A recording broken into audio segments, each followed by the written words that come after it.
Good morning. Well, this past weekend we had the opportunity to celebrate my mother's 90th birthday. And for that celebration, a lot of family members came in. One of those was my nephew, Chris. Chris is a naval aviator. He flies F-35s. And as we were talking, we got back to talking about an incident he was involved in several years ago. Many of you may remember it. There was a naval aircraft, a C-2, that was ferrying 11 naval personnel back to the USS Reagan in the Philippine Sea. And on that journey, it had a catastrophic failure and crashed into the sea. The result of that crash was that the pilot and two other of the passengers were lost, but 8 survived, including, of course, my nephew Chris. So I asked him, now that several years have passed since that incident and the trauma that was associated with it, what have you learned? What's changed in your life? And he said, I thought about the fact that when I was in that plane, and it was obvious that we were having severe problems, I realized I wasn't in control. That as a naval pilot, I'm trained to be in charge of the situation. If something happens to the aircraft or outside of the aircraft, I'm trained to respond, react to those situations, and to take control of them. But I realized I was a passenger. There was absolutely nothing I could do. My fate was in the hands of the one who was in control.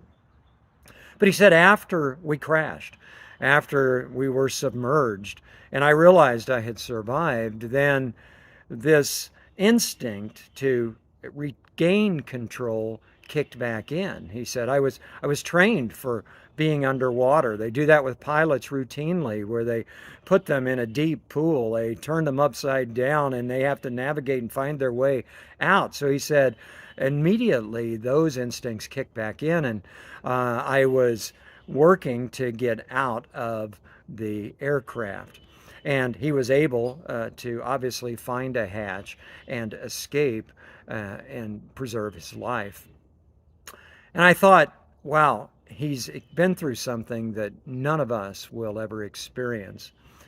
And yet, as he was talking about it, I thought maybe we experience things like that more than we realize. There are those moments that we think we're in control of our lives. We're rocking along, making our decisions, going to work, buying houses, buying cars, doing the things of life. And then suddenly there is a catastrophic event.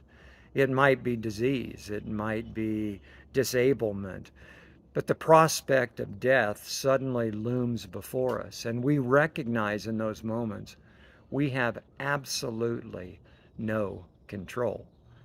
We have to put our fate in the hands of the pilot. The psalmist talks about this in Psalm 20. He says, some trust in chariots, some in horses, but we trust in the name of the Lord our God. They are brought to their knees and fall, but we rise up and stand firm.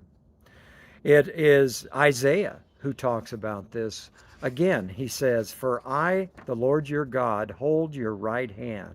It is I who say to you, fear not. I am the one who helps you. See, when we come to those moments when it is obvious we have no control, when life goes into catastrophic failure mode, we have to decide, where are we going to put our trust? And yet, once that event happens, we have to do exactly what Chris did. We have to decide we are going to once again retain control within the circumstances that we have.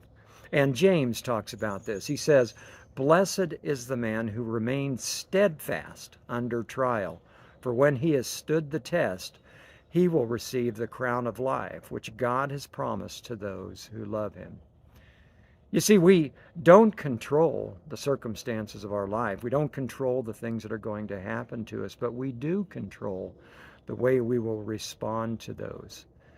And as people of faith, our training should kick in and drive us back to our faith in the one who will care for us, who promises that he will lead us through the challenges of life.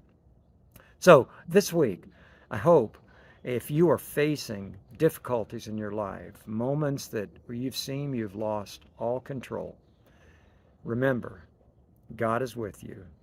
Some put their trust in chariots and horses. We trust in the name of the Lord our God. Have a great week.